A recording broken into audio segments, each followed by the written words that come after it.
started working at the age of 14 full-time to support his family. He needed to. And by the age of 20, he began his tea business, which he was very successful in. And he achieved that success not because it was handed to him on a silver platter, but by working hard.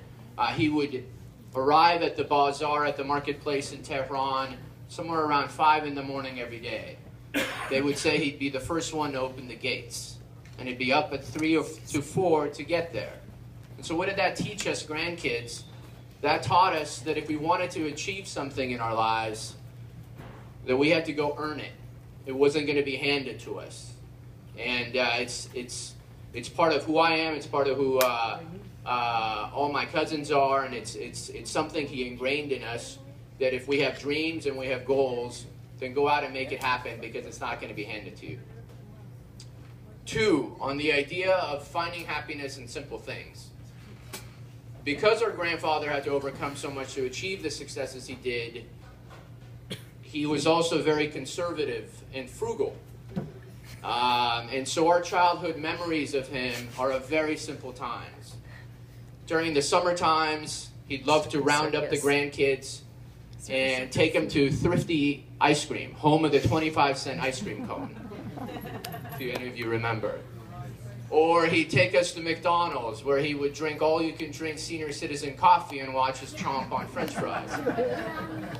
And his favorite was Hometown Buffet, because he could go in there and he'd encourage all his grandkids to eat, eat, eat. So, you know, we can get the biggest bang for our buck. But what did this teach us?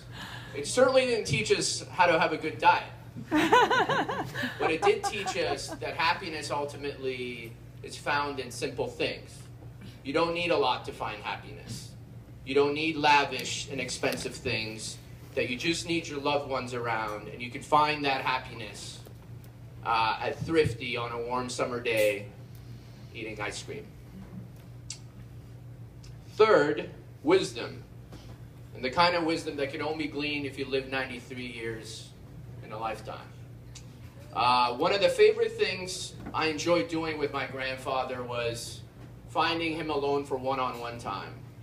And I would try to do this as often as I could when I come down to Los Altos from San Francisco on the weekends. And these times are very special to me because he would just dispense wisdom and knowledge that he had learned over years and years and years of experience. And it became especially important after my father passed away. It'll be 10 years this year, because he was the remaining father figure in my life. Initially, before he had to stop drinking because of his health, we do these usually, you know, over a glass of cognac or a little bit of whiskey, and of course, a bag of Lay's potato chips on the table, because he loved junk food. But as the years progressed, this would happen over a glass of tea. And I remember one instance a few years ago, which I'll share. I was going through, I think, a particularly difficult time with my company. I think we were in a particularly difficult moment. We needed to close a round of financing in order to meet payroll. And so I think he saw the look of stress on my face. And out came these words, which I've written down and I keep in my briefcase and I take to work with me every day, and I'm reminded of often. He said, "Moshkeli nist ke asan nashabad. Mard an ast ke harasan nashabad." Let me say that again, because it had such an impact on me, and it continues to. Moshkeli nist ke asan nashabad. Mard an ast ke harasan nashabad. The direct translation of that is, there is no difficulty in life which you will face that will not ultimately become easy. The secret to life is to courageously face that obstacle day in and day out until it becomes easy. It applies to everything, and it's one of these hidden nuggets that he would say, and I would jot them down, and I really cherish them.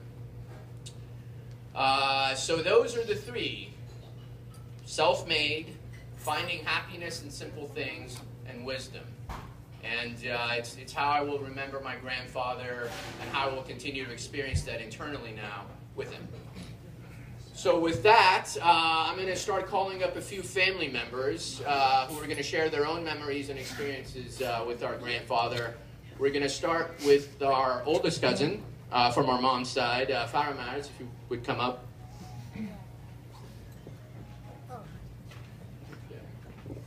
Zion, do you want to go up? Do you want to?